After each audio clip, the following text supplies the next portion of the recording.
जी, मैं टी.के. पांडे दिल्ली से आपके सामने प्रस्तुत हुआ हूँ कविता लेकर। शीर्षक तो मैं बाद में बताऊँगा। मुझे जैसा कि याद है कि कविता लिखने की आदत मुझे बचपन से है, और मैं तब स्कूल में पढ़ता था।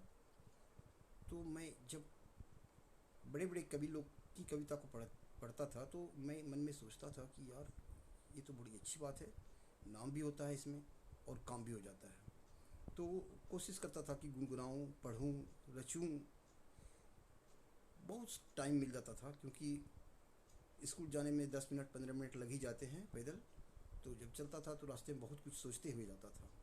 तो उसी उन दिनों गवास्कर, विश्वनाथ, क्या क्या क्रिकेट के खिलाड़ी लोग हुआ करते थे, और वो लोग ज़बरदस्त खेल प्रदर्शन करते थे और कमेंट्री करते हैं उसको बड़े ध्यान से मैं सुनता भी था। तो सच मानिए जनाब, मैंने भी कमेंट्री करनी शुरू कर दी। मैं एक झलक सुनाऊं आप लोग को, सुनिएगा। 6 खिलाड़ी ऑफ साइड में और 3 खिलाड़ी ऑन साइड में। First slip, second slip, third slip, cover, mid of, mid on, mid wicket, mid up, square leg, long leg. ये है ऑफ साइड की फील्डिंग। दाएं हाथ से राउंड विकेट करने के लिए तैयार। ये गेंद बहुत अच्छी गेंद थी, बहुत अच्छी गेंद थी। बैट्समैन ने उसे देखा, क्लिक किया, साउथ फाइन लेग के साथ खूबसूरती के साथ, और फिर महाराज कितना रन लिया पता नहीं। तो कहने का मतलब ये है कि कभी कभी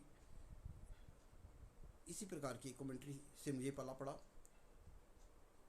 अब आइए उन कविताओं की ओर हम आपका ध्यान आकर्षित करना चाहते हैं जो कि हमने उन दिनों बनाई है, खुद अपने पर बनाई है जनाब। देखिए,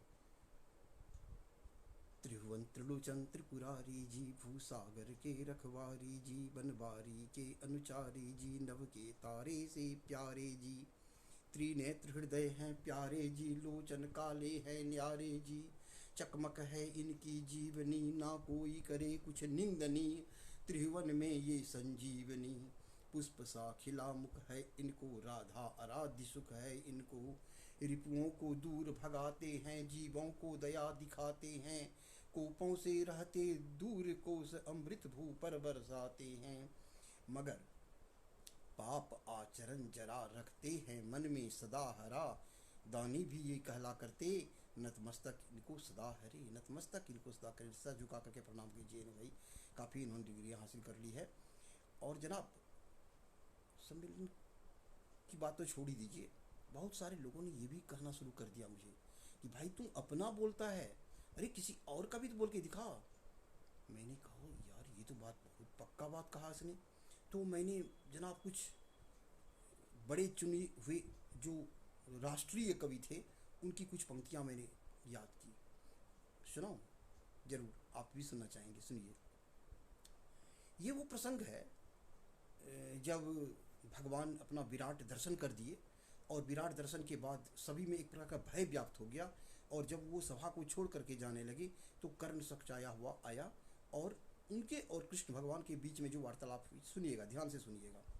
रथ चली परस्पर बात चली, समदम की टेढ़ी घात चली, शीतल हो हरि ने कहा हाय, अब शेष नहीं कोई उपाय, विवश हमें धनु धरना है, क्षत्रिय समूह को मरना है, मैंने कुछ कहाँ तक कहा नहीं, विष व्यंग कहाँ तक सहा नहीं, दुर्योधन मत वाला है, कुछ नहीं समझने वाला है, चाहिए उसे बस रण केवल, सारी धरती की मरण केवल, हे तात तुम ही बोलो अकाम, क्या वस्तु बड़ी थी 5 ग्राम, वो भी कौरव को भारी है, गई मती मूढ़ की मारी है, दुर्योधन को बोधूं कैसे, इस रण से अवरोधूं कैसे, सोचो क्या दृश्य विकट होगा, रण में जब काल प्रकट होगा, बाहर शोणित की तप्त धार, भीतर विधवाओं की पुकार, निर्सन विसन्न बिल्लाएंगे, बच्चे अनाथ चिल्लाएंगे, कोई न कहीं सुख में होगा, सारा समाज दुख में होगा।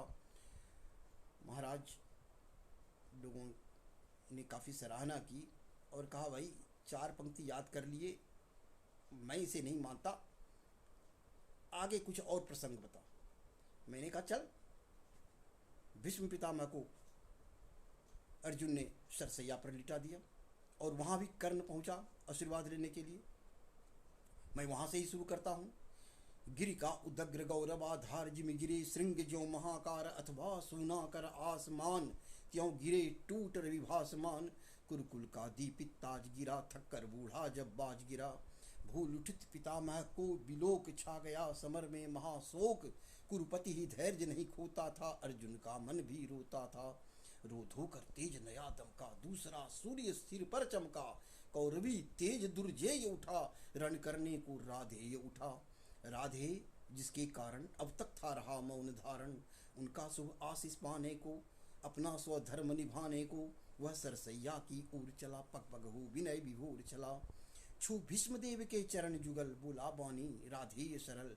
हे तात आपका प्रोत्साहन पा सका नहीं जो लांछित जन, यह वही सामने आया है, उपहार अश्रु का लाया है। आज्ञा हो तो अब धनुष धरूं, रन में लड़कर कुछ काम करूं।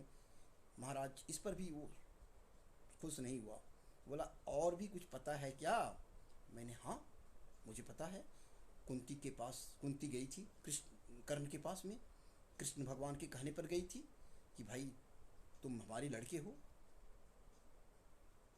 तो वहाँ पर भी बोला बस बस रहने दीजिए, अगले प्रसंग में आप सुनाएंगे। ठीक है महाराज, थैंक यू, धन्यवाद।